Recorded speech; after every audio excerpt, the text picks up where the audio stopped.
at Dublin South FM, where I get to interview people all across the globe who love sales stupidly, that gorgeous passion that we have for trying to make people believe in what we do or how they can sell their product or their services. And the man that I have on in this first episode, as you all know, we've had him on before, and when we had him on, people were emailing me, texting me, getting in touch, going, "What an amazing guy! Tells the truth. How authentic he can be. You must get him on again." So I decided to reach out to him, say hello, and bring Benjamin back on, the most hated sales trainer in England. Well, the UK. Or the UK. I get a bit of Ireland, Scotland, and Wales in there as well. A bit of the most okay, the world, the world, in the world. The world, yes, maybe one day. It's good to be back, Joe. Thank you for inviting me on. I'm glad your listeners enjoyed the first one, so that's always a plus. Yes, they warmed to you, right? So I need to try harder. Your brand and your marketing strategy must be working out quite well. And that's what we want, isn't it? Everybody needs to sort of stand out and do their own thing and be different from everyone else. Like, one of the things, Benjamin, I say to my clients, when everyone in the industry is saying A, I want you to say B if it's what you believe, even if it's complete opposite and you believe everyone else is talking horse shit. Yeah. Stay there, and that will then have you recognized in your industry. Yeah. It's true. I mean, if your competitors are doing it, then you shouldn't be. That's the whole point of capitalism, right? If everyone's doing the same thing, then stop. You want to do something different. So I completely agree. Don't sound like all the others. And I'm in an industry where everybody sounds the same. Sales training. And it's pretty depressing. It is. And one of the things that, which drives me mad within the whole industry, like, we have so many of us in it, and it has that passion and you have the love for it. But the one thing is that, everybody thinks their strategy or system is better than everyone else's, and this is how it is. But it's not. They're all really the same, because for me, it's, that emotional attachment. It's giving the people what they need, creating that desire, and delivering it. Now, you could do that in multiple different ways, but they're all the same. They're all really the same. And the only thing I think that people need to realize is that there is a huge difference between product knowledge and sales training. Oh, without doubt. Product knowledge. They don't. I know they don't. I mean, and you are right. I mean, I've always said, if you just picked one sales methodology, spin, Zig Ziglar, whatever it is, if you just picked one and got really good at it, you're fine. The problem is salespeople don't do that. What they like doing is they love reading books about selling, and they love looking for trite little lines that sound really, really good. And what they do is they talk to people about how they use it, but they don't use it. It takes 5 minutes watching a salesman to realize that they don't do half the stuff they read in books. And they just love the idea of having, you notice when you talk to salespeople now, they've got a library behind them. And it's every bloody sales book that's on the market, fanatical prospecting, go for no. Every single book is like, look how smart I am. And it's like, can you do anything in those books? No. Yeah. Oh, well, because it doesn't quite work in and then they got it doesn't quite work in my industry, or we're quite separate. And it's no. You're just talking nonsense. So I agree with you. You started off as a lawyer. I was going to say a law firm, but as a lawyer, and you learned that craft of, legalese, and you knew then fairly quickly that standing up in a courtroom negotiating is probably the same as selling. Okay, it's theatre. A courtroom is public theatre. We could talk about that on a different day. We dress up for the occasion in wigs and gowns and stockings, right? Yes. So it's theatre. Yes, but there's a purpose to this theatre, and there's a game being played, and everyone knows the rules of the game too. So both sides are manipulating. Everybody knows that, right? Both sides are trying to manipulate. Both have a theory of the case. So both have got the same evidence, but they argue it means different things. And then their job is to catch witnesses out. And that's where their brilliant questioning comes in.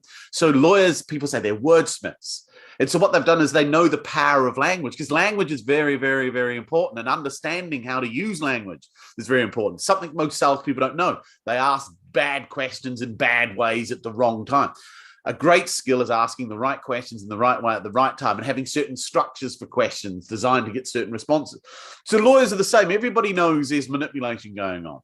And it's whoever's got the stronger argument or the most compelling case that wins. And selling is, in some ways, very similar. It's a show. You have to be a psychiatrist.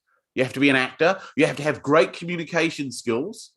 You have to understand human beings and how to get them to move between, A and B. And you've got to, unlike a lawyer convince, it's the opposite. You've got to get a prospect to discover they need what you have. And if they discover it, they own it. If you tell them they need it, well, that's your data and I'll fight with you. But if I get them to figure out they need it, then I'm fine. And that brings up the next question. People, I've stood up in front of, hundreds of people at conferences and I've spoke for hours. And I said, if you don't like selling, change it to helping, because everybody loves to help. And people go, oh, great, because there is people out there that don't like selling. But when you change that word, they change their attitude. But at the end of the day, it's selling. And if you can't sell or won't sell, your business is screwed. That's really what it is. So what is that X factor that, 25% of salespeople have and 75% of people struggle with? Well, it comes down to the fact that, let's use those statistics. I'd say there's a slightly more skill. So it's like 90-10. But I've been generous, am I? Yeah, you are. But the real reason is this, is 90% of people that are in sales don't want to be there. That's the fundamental reason. Nobody wanted to be a salesman when they were at school. This is not what you had planned for your life. Yeah, there's always one exception. It's normally the host of a podcast. But with the exception of them, you ask anyone at school right now, you go into a classroom right now, what are you going to be when you grow up? No one goes, salesman. No. What happens is you go to university or you leave school, you study English literature or sports psychology, and you realize very quickly that no one can hire you. You can't make money with this knowledge. So who's always hiring? Sales. And as long as you don't dribble, you look all right in a suit, and you can string a sentence together, you are qualified to enter the profession. That's why it's so bad, because it is a driftnet catch-all for people who can't get other jobs. And that's brutal, but it's true. Because that's why salespeople are so bad, because they don't want to be there. They don't actually learn how to get good at selling. They just keep going through the motions and eventually somebody buys.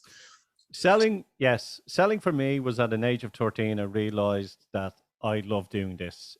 Believe it or not. I then kind of went, oh my God, I can make money doing this. Brilliant. Then I got into various jobs and different decisions. And then I, in my 20s, then was properly showed how to sell, and my income went. Now, I used to practice in front of a mirror. We used to have scripts. So I used to do it all role play, because when you have something and you use it as a muscle, like your muscle or your brain, and work on it, you get better and better and better. So I believe that I'm saying 25, you're saying 10. That makes the difference are the people that practice and the people that take the industry or their job and be proud to be a salesperson and practice and read those books, but practice. They're the ones that make the difference. The rest of the other people, don't have the will to sell, don't want to be in it, are terrified because they are lacking possibly some sort of self-confidence, because they're in something they dislike, or they've a toxic boss or a shitty company or whatever they are. They need to get the feck out of there and start going, if I'm in this, let me put everything that I have into this, because if I do, I will make the money. I'm going to tell you where sales went for me. Being able to travel all over the world if I wasn't selling. I wouldn't have met interesting people if I wasn't selling. So is my Yeah. rant over? I'm doing a lot of ranting lately. No, there's a lot to rant about in this modern world that we live in. But you are right. We've said the same thing in a different way. And it's fundamentally down to the fact that, as we point out, there's only a handful of people that really want to get good at selling. So they do what anyone who really wants to get good at it is: they study it, they practice it, they apply it, they learn from their mistakes, they take notes on what their lessons are, they try new things, and they want to get good. That, unfortunately, isn't the majority of salespeople. The majority are there literally just going through the motions. And because most are managed by people that aren't particularly effective either, as long as you just hit target, you'll be okay. Yeah, they're I call them justers. I just missed target. I just hit target. And so they operate on a 7 out of 10. Yeah, there's only a handful that want to go, no, I want to operate the 9+ zone. And that means I've got to get really good. That means I've got to really learn my trade and craft. But most are just sitting there playing the lottery, hoping to win it so that they can actually go off and do something they really want. Which never happens, and then anxiety and stress kicks in and everything as well. So yeah, let's look at the sales process. Yeah. We have prospecting, we have the sales presentation, and then we have the how to be dealing, the follow-up, dealing with the client once they've taken the producing the orders and everything as well. So you're creating that stellar moment, so they tell everyone that you're wonderful and brilliant and send everyone to you. But before the prospecting, you need to know what you're selling. You need to have, an idea on the company. You need to have an idea on the product that you're selling, the people that you're selling it to. You need to know there's an awful lot of a structure behind your business before you just go out and selling. You don't just go, okay, I'm going to sell glasses. So I just bought a load of glasses. Give me the phone. I'm just going to ring these people up and ask them that they want glasses. There's a bit of structure behind it.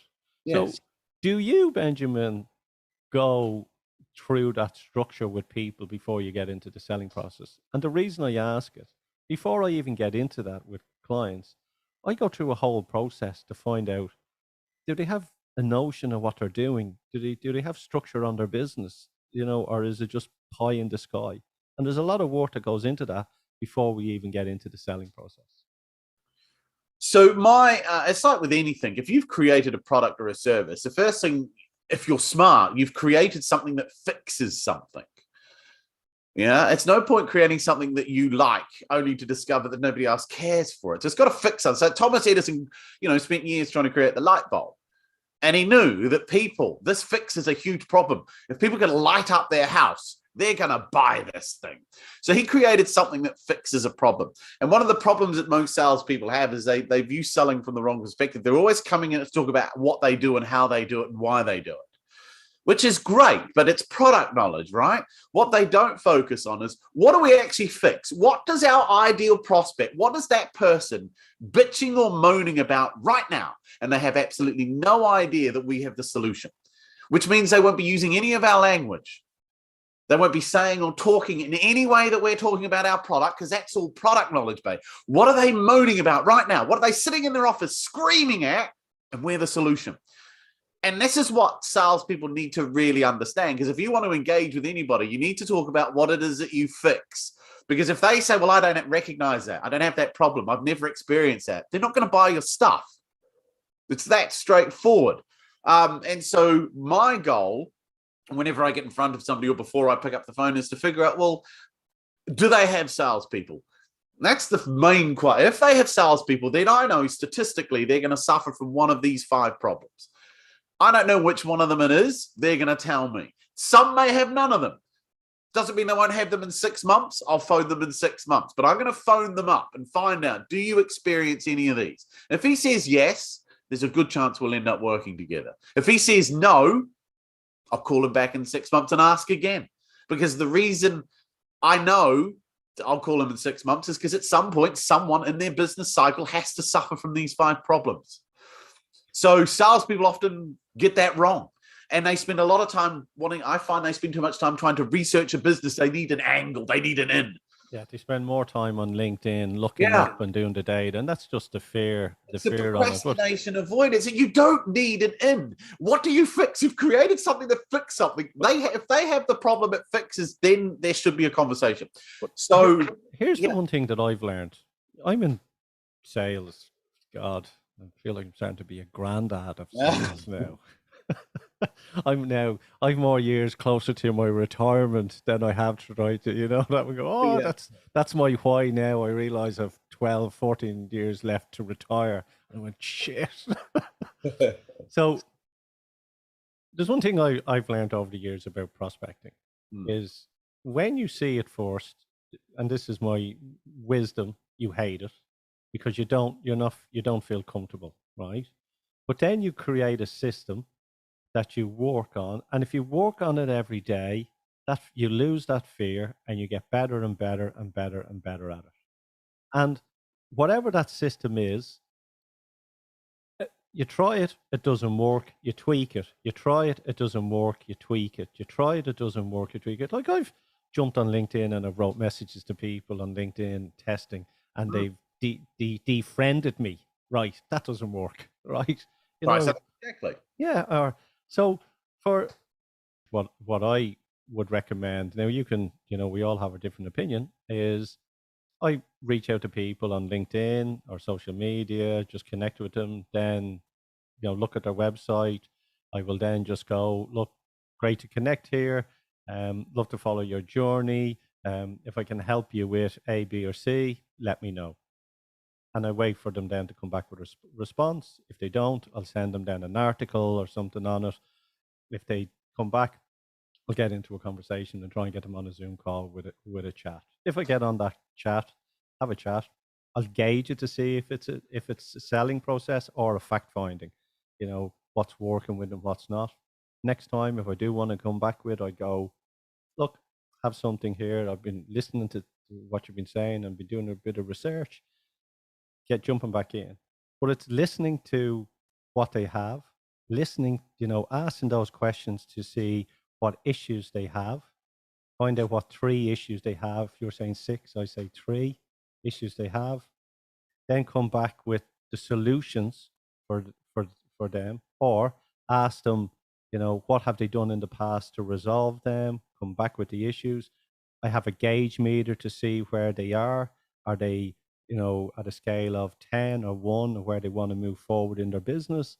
Then it's bringing in the benefits and the features, or the benefits and the real benefits of what we have to offer, aligned with the 3 concerns that they have. And if it's an objection, you turn it into a question. It's paraphrasing it back to them. Or if people just say, I can't afford, is it just supposing that the price wasn't an issue? Then would you feel it would be benefit to you? Because I've learned that most people, if they have objections, the first 2 are smoke screens. They're covering something up. And the third one then is a true objection.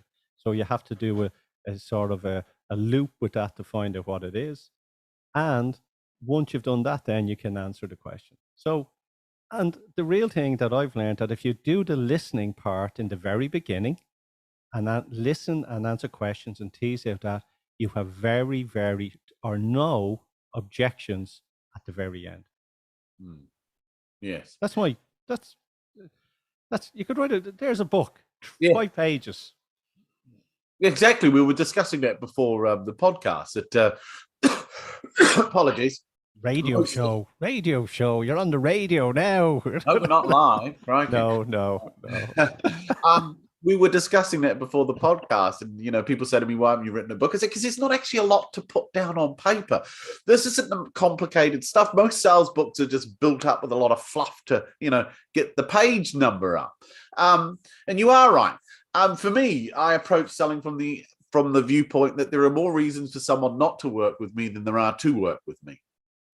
And my job, therefore, is to figure out why you can't work with me first. Because if I can get rid of all of those, whatever's left is probably going to be good to hear.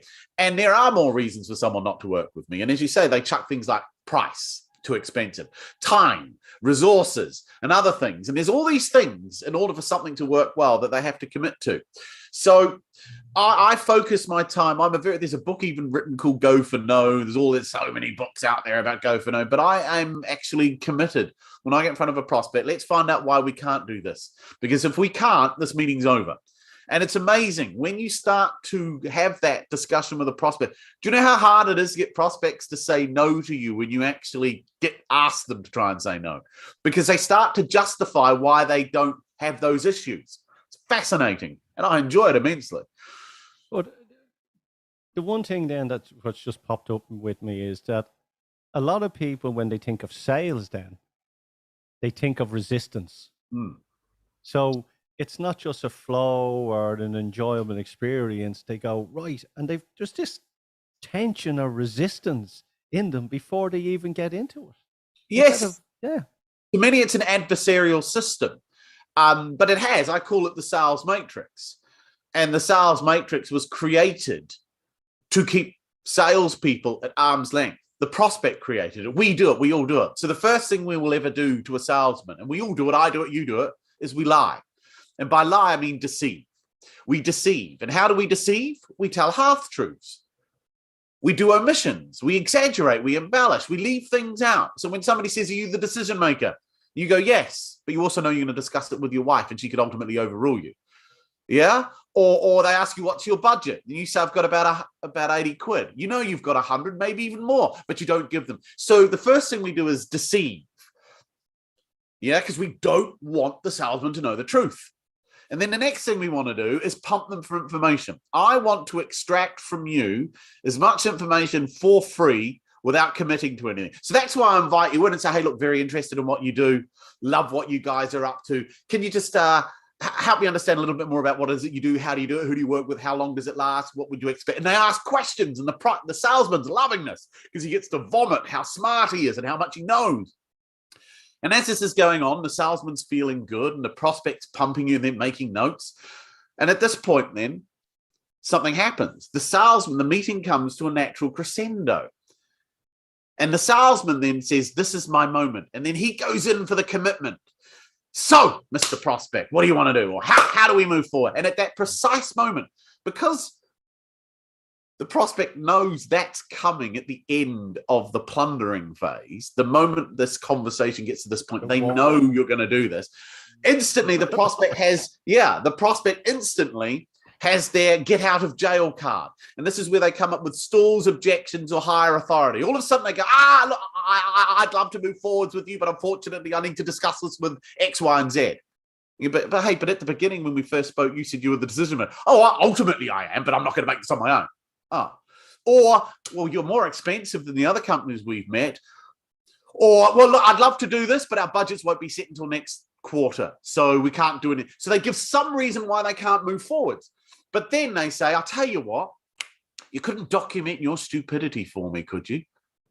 You couldn't do me a proposal or a quote or some sort of document that just goes over everything you've shared with me for free in this meeting. Pricing, timings, and everything. Send that over to me and I'll be in touch. And then what do they do most of the time? They disappear. Yeah. They hide. Yeah. And the salesman is chasing and chasing and chasing and chasing. I don't get it. They were so keen. They were so positive. They even asked me to do a proposal. Why would they do that if they weren't going to buy? It's because the system, the matrix, is designed to turn you into a free consultant and to treat you as a supplier and not a partner. And every salesman experiences this, and every industry I've always says, yes, that's our sales process. We show up, we throw up, we hope. Yes, I know. It's a pretty pathetic way to live. Three things. I don't do big proposals. No. And if anyone asks me, put it down, I go, hang on, smell a rat here. I just put out a one-pager email. That's all I put out. Nothing else, nothing more. I'm not, I've seen people send me PDFs on, that could go into the book of Kells, and no. And the other thing as well is when asking people something, I've learned that you ask them where do they want their business to be, because they lie and tell everything and where it wants to be and great. And then you ask them, where is the business now? Because Yeah. if you ask them where the business is now, they'll tell you where it wants to be, and they'll give you all the lies and everything. So when you say to them, where do you want the business to be? They'll, oh, shooting cannons and fireballs and, monkeys on bicycles. And then you go, oh, Yeah. where's it now? Oh, well, it's none it down because that's where I want it to be. So that's one way of helping the person to be relaxed and be more truthful in it. The other thing as well is people don't realize that they need your help until you disturb them enough to get them to realize that they need your help then as well. Yes, I agree on it. And the last thing as well, just on that, is you just have to get them to relax. And if people will always say, I'm a decision maker, someone will always have to have a go-to person to go to, or they want to think about, or whatever as well. How many prospects do you think someone needs to speak to? So say someone wants to get 6 clients in a month, right? Or in a year, or in a whenever. How many prospects do you think they need to speak to achieve X amount? I think that's very hard to quantify, because if you get in front of 6 people that actually need what you have, you should close all 6. So it comes down to the quality of your prospecting. So that number can be drastically reduced if you're getting in front of enough of the right people. The problem with most salespeople is they don't. They want to meet anybody with a pulse. Well, then they have. That's therein is the problem. They don't meet the decision maker. So they won't phone the MD because they're too scared to phone the MD. So they phone the manager or the head of, and they say, oh, go on and come in and see me. You're going to be in the area. And they class that as a sales meeting. It's, no, you're not. This is a social event. Yeah, you're literally just going in there to talk at them about you in the hope that you'll say something and they'll go, oh, I can't believe you've just walked in and said that. So if that's your approach to selling, then you are going to have to talk to a lot of people. You're going to be kissing frogs until you're actually puking slime, right? I just have that nausea feeling coming up. Yeah. So you have to speak to a lot. But if you're more targeted, if you only want to get in front of people who on the phone call have identified a problem, you might speak to someone in prospecting and they have you already in a different version, so, and you don't know till you have that. And, we can say if you need to get 10 deals, you may need to speak to 100 people, depending on the interest. In the motor trade, if you're selling 10 cars, you might need to speak to 20 people because they're walking in the door already wanting to purchase. So if you have a product that you want to sell, you could end up, say, if you want to get 10 of them, you could end up speaking to 200 people. Theoretically, yeah. But a good salesman disqualifies. That's the key to a good salesman. A good salesman gets rid of people that can't buy early. But that's prospecting. That's what I'm saying. That how many dials. So I do work on I work on a 1 in 10. For every 10 dials I make, I'll talk maybe to one managing director, maybe 2, 1 or 2. Of those 2, if I do that 5 times a week, that would be 10. I would have spoken to 10 decision makers, probably about 1,000 dials, give or take. And of those 10, statistically 2 to 3 probably need what I have. So we're saying to get 10, you're dialing probably maybe 1,000. And we're saying, and by dials, we literally mean it's no one's answering. The gatekeeper doesn't put you past. And it sounds like a lot, but in reality, it's not, because if you make 40 dials that go nowhere, that takes about 40 minutes. I made the effort, and is to reach out to 6 people every day. There you go. Every day, reach out to 6 people every day. Yeah. And if I miss it for one day, the next day I do 12. But every week I reach out. Yes, you've got to have your minimum behaviors. You've got to be speaking to a minimum number of people per day. I agree with that. I don't measure dials, you see. So if your target is 6 a day and you get 6 phone calls, bang for bang, you get all 6, then I quit. If it took $50, I keep going until I've had my minimum number. And then once I've had my minimum number, I stop, because I know statistically, if I do that every day, I'll get the number of appointments I need at the level that I need in order to sell my stuff. So I completely agree with the same approach. But like I say, that could take $40, $50, $100. I don't know how many. I'll just keep going until I've had my 6 conversations. Yeah. A lot of people look at their prospecting and they'll have hundreds of people in their prospects, but they won't call them. And I tell you this, what I've learned, and I believe, they won't call them because if the person says no, it reduces their prospect list.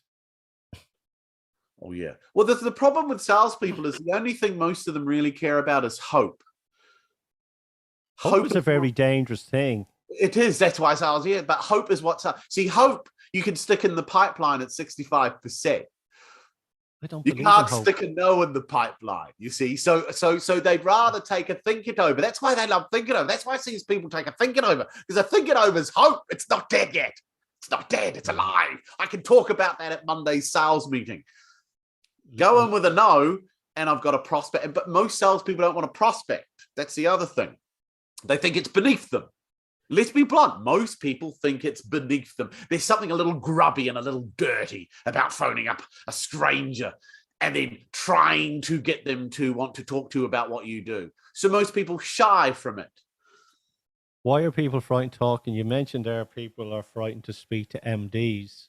Yes. Why are you're an MD? I'm an MD. Why are people frightened to talk to you and Very me? simple. We phone at a level our self-concept is comfortable with. So if you're a 25-year-old account executive working in a company and you're given a list and it says MD, CEO, president, your mum then whispers in your ear when you're looking at those numbers, what are you going to say to him when you get through? You're just an account executive. This guy runs a business. He's probably got 2 houses, a boat. He's successful. What could you possibly say to this man? And he doesn't already know. And then she says, why don't you phone the janitor? At least he's on your level. That's why they do it. So they got that. They've also got all these other rules that mum and dad gave them. What were you taught when you were growing up about interrupting? Kids, what was it? Kids should be seen and not Seen heard. and not heard. It's rude to interrupt. So your whole life you were programmed, never interrupt a human being. No one told you that that does not apply as a grown-up. So you have what psychiatrists call a scripted tape. It's always there playing. So now you're looking at the phone. Your mum's just said, what are you going to say to him? Then she said, you better not interrupt him. And then finally she says, do you know him? You go, no. Well, what have I told you about talking to strangers? Don't? Yes. So why don't you phone someone you've spoken to before? And salespeople spend most of their time talking to people they've spoken to before that have said no, because they're trying to build a relationship for a yes. You mentioned there programming. Programming, yes, because, you know, society has programmed every human being to act and do a certain way to fit in to, you could call it the pyramid or whatever, and that we all have to be programmingly act to do this. And everybody will probably follow that sort of hive mind mentality. And I think the people that shine or step away from it and look, as we said earlier on in the conversation, everything is a theater, you know, a public arena. You'll actually then just see the world as it is.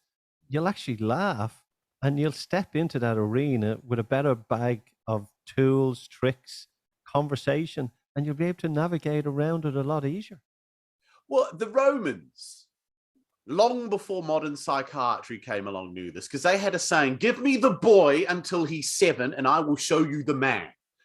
They knew that the first 7 years of a child's existence were the most crucial. And we know that now from modern development. Yeah, this is when serial killers and psychopaths are created. It's in the first 7 years.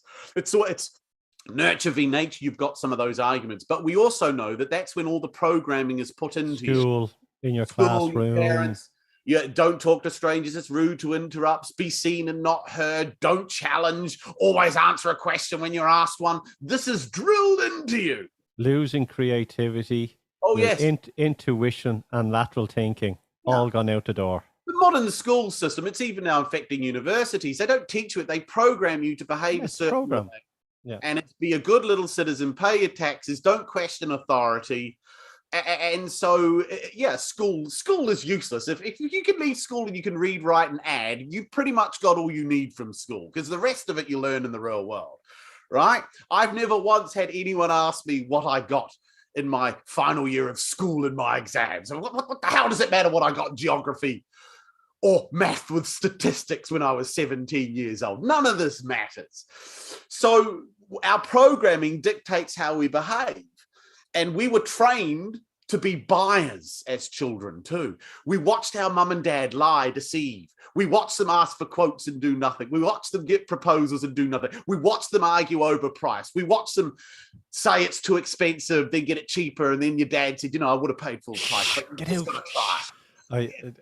I remember, like, there's a big shopping centre here called Arnott's, and my cousin worked in the factory, in the sewing factory, and my mum would go in with the docket, and if you had a family member working in there, you got 10%. So my mum would have my auntie's docket, and she'd go, I get 10% off this because my daughter works in the factory, and I was little small child, and I'd be going, which one? My sister's not working. She's going, sure, I'm slapping me in the head. Yeah. And so, yeah. So your whole life, you're programmed that when you're a buyer, your job is to be deceptive and untruthful and keep things guarded. So you grow up watching that. When you were at home as a kid, 6 o'clock one night, the phone rang. Mum was there, dad was there, brothers and sisters, everybody's there, and the phone rang, and dad picked it up. He goes, hello? No, she's not in. Sorry, no, she's not in. Thank you, bye. Who was that, dad? He goes, sales call. So your whole life, you're programmed not to like sales call, not to like salespeople, never tell them the truth. You then grow up, and that's your programmed behavior. So when you go out selling and you see people doing it to you, this little voice says, well, that's fair, because that's exactly what you were trained to do. So you get treated like crap because you let it happen. It happens. Programmed. Yes, people are programmed. One of the courses that I have now is the Active Conscious Leadership Plan. And in that, we're teaching people to stand in their own two shoes, take full responsibility of their own life, and be authentic. And if you want to be authentic, you have to really accept that you could lose friends, family, or, have people disagree with you. Now, also it is do no harm to no one or do no harm to another person's property, but be who you are. And I think that society, our program, has led people to believe that they need to act in a certain way to fit in, and everybody is programmed.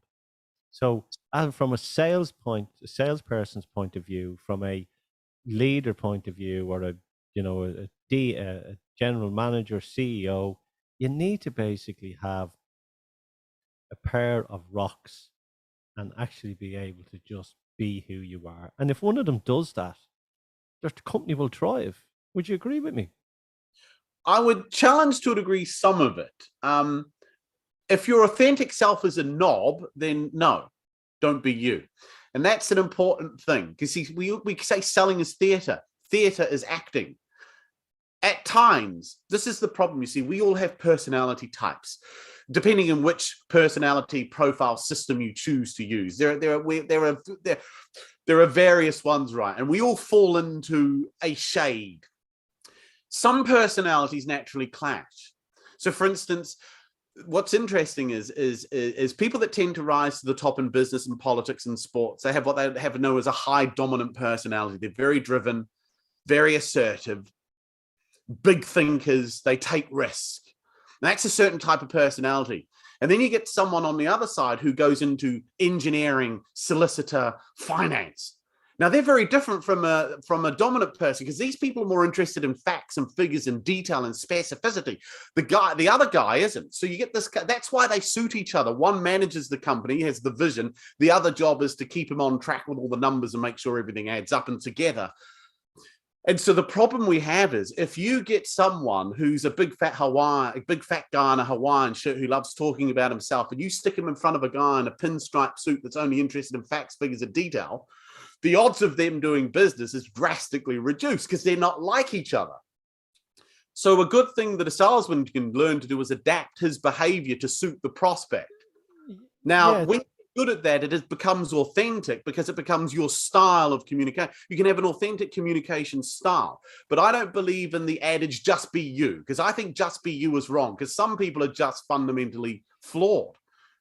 Well, yes and no. And here it is, because even if the guy in the Hawaiian suit was going to deal with a man, the business would go skew ways a long time later on. And I believe that if the guy is an asshole, he's an asshole, and he's an asshole for a reason, but he's not his true internal self. He's doing that because something has happened to him in his life. Well, And there'll be people that buy from yeah, assholes. and behind every asshole there is something nice inside of them. Now, if you're meeting someone who is an asshole and they're authentic, I won't work with them.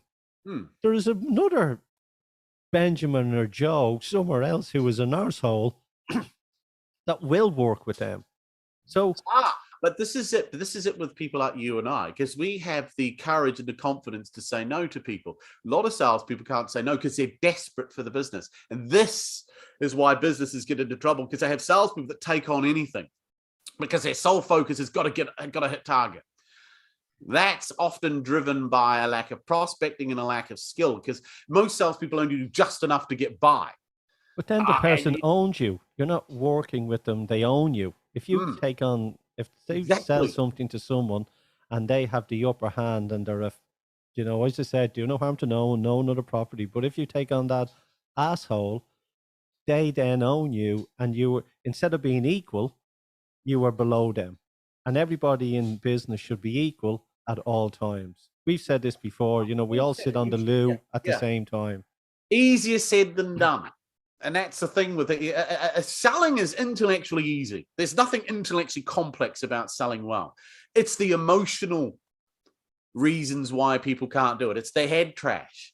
Yeah, very hard for someone who's not an MD to sit opposite an MD and try and pretend that he's their equal. Now you can do it, and I can do it, because technically we are MDs anyway. We run our own businesses.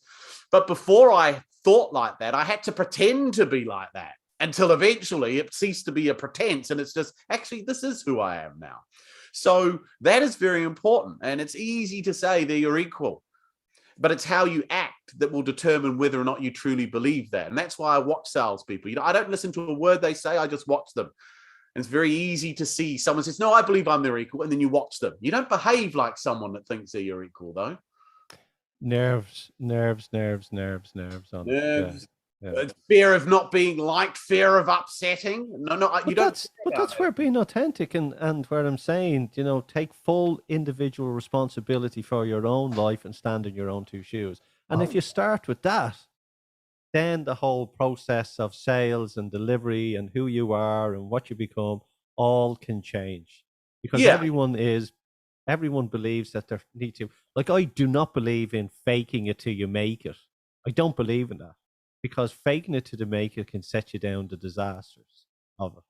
Particularly if you don't make it. If you don't make it. Then you're screwed, right? Then it isn't flawed strategy. Fake it till you make it. I disagree, because I had to fake things at time. And so sometimes when I first started out my business, and I really wanted money, but I had to sit there and act like I didn't. Now that was an act. And it was literally saying, no, I'm not willing to reduce my rate. And then them coming back saying, well, in that case, we're not going to move forward. There's this bit of screaming, just take the money, so I can't.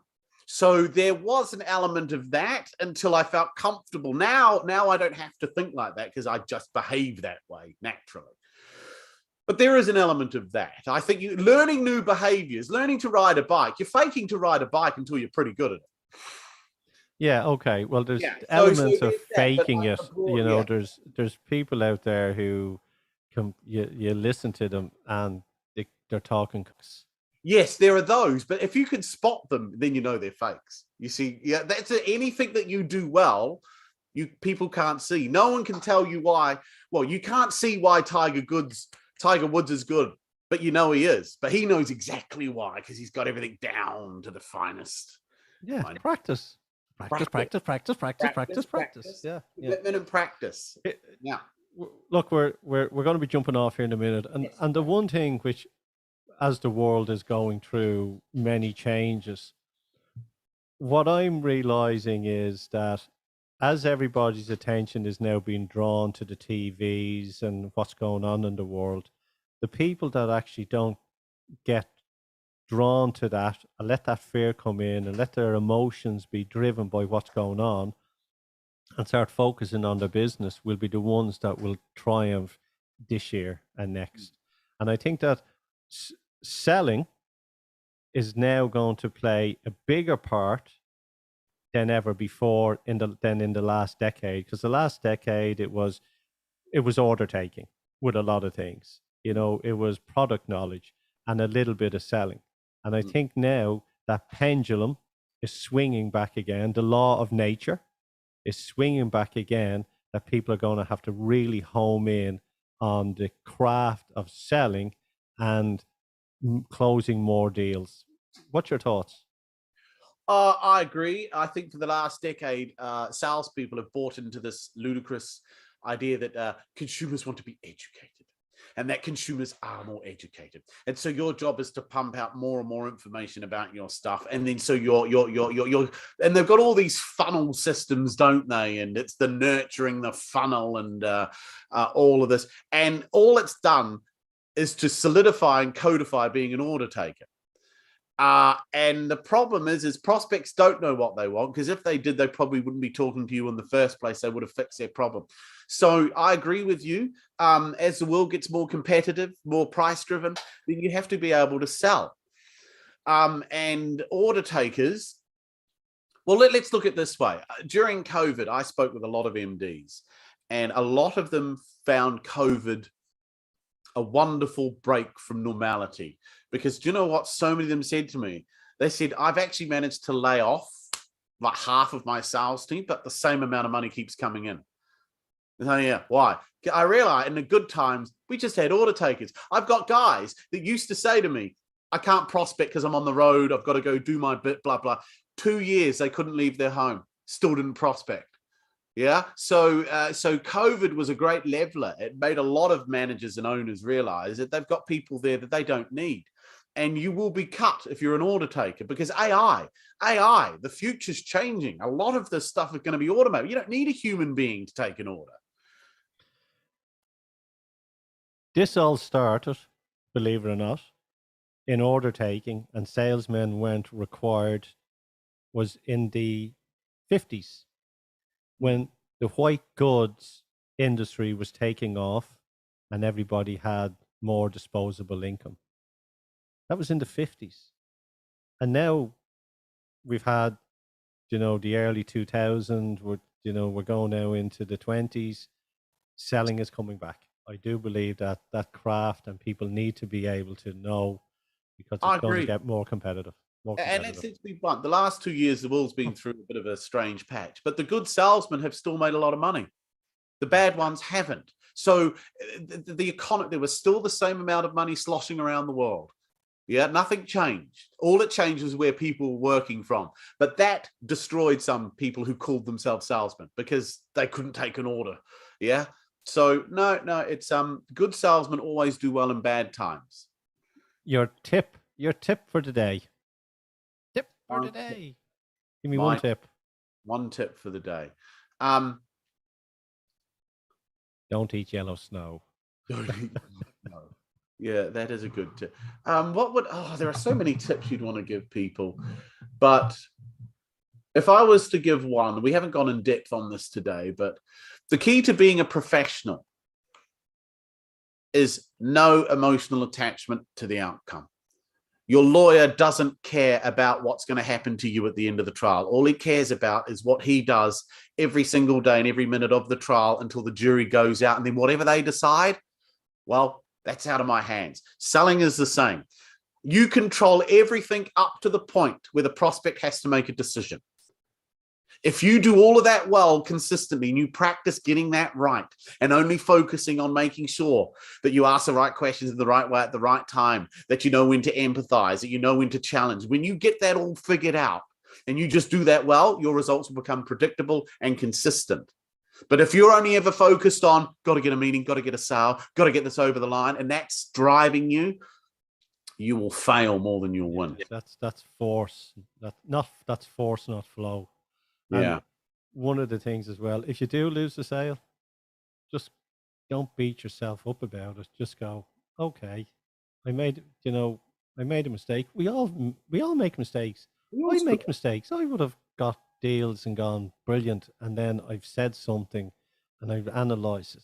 And that's the truth. We all so don't be hard on yourself. If you don't have the ability to look back at what you've done and spot what you did wrong, you're an idiot. Yeah, there's nothing wrong with making mistakes. What's wrong is not spotting them and learning from them. And I would add this thing, and this makes life easier. Never ever say you lost a sale. The only way you can lose a sale is if someone puts money in your bank account and then takes it back. If anyone says to me they lost a sale, I say, when did you have it? Yeah. You can't lose a sale unless they take money out of your bank account. It's all wordplay. It is all wordplay, but it's more important. You didn't lose the sale. When did you have it? Well, I didn't. So shut up, stop whining, don't be attached to the... Yeah, but you have it in your mind. You've already bought that speedboat. Yeah, no emotional attachment. That speedboat, yeah. And here's the thing as well about, we'll end on this. Yes. When you've done all the work, and when then that you've sent over everything and they've said the decision is made, you have to detach yourself from that whole process. Detach yourself from that person. You can't be going back going, have they sent that invoice? Are they going to go with it? Are they going to go with it? Detach yourself. Because if you detach yourself from it, it'll come across the line. And you will then do more business in the long run because you'll be focusing on something else. Your job is done, move on. You can only get excited when the check clears. Every time I get off a sales call with my wife, she goes, how'd it go? I go, oh, yeah, they're going to sign up. She goes, that's great. I go, no. Until the invoice is paid, I don't celebrate. Yeah. When the money's in the bank account, that's when you celebrate. Yeah. Up to that point, you have nothing. That's it. Benjamin, give us your web address if people want to reach out to you, say hello. Real easy. UK's with an S, UK's most hated sales trainer.com, or find me on LinkedIn, same profile, or on YouTube, same profile. UK's most hated sales trainer. Not hard. And you will be, there's rumors that, coming soon. I'm going to put you on this. So is your online training as well coming soon? Yes, I will be launching. The plan is to launch it in July. I'll be launching a 12-month online training program so people can sign up, and over 12 months, I will impart everything I know through videos and a workbook. And at the end of those 12 months, you will have everything you need to start controlling the sale and being your own boss. Because I think every salesman should be their own boss. That's the freedom we all want. This is why I'm in sales. Why I'm in sales, it's not for the money. The money's a byproduct. I'm in it for the freedom, because I get to choose when I work, where I work, how I work, and how much I make. Now, with the exception maybe of banking, I can't think of any other profession when you get this much opportunity. So that's where we're at. The trade halls of foreign exchange, there's where that can be made as well. Oh, I know. I've worked with two of the biggest FX traders in the UK. I know. Thanks for coming on. Thanks for having me. It's a great pleasure. And yes, folks, this is our first episode in the series. And the next one, we're going to have another salesperson on, our sales manager, expert, or guru, whatever way you want to call it, talking about sales and what their driving force is behind the business. Until next week, take care.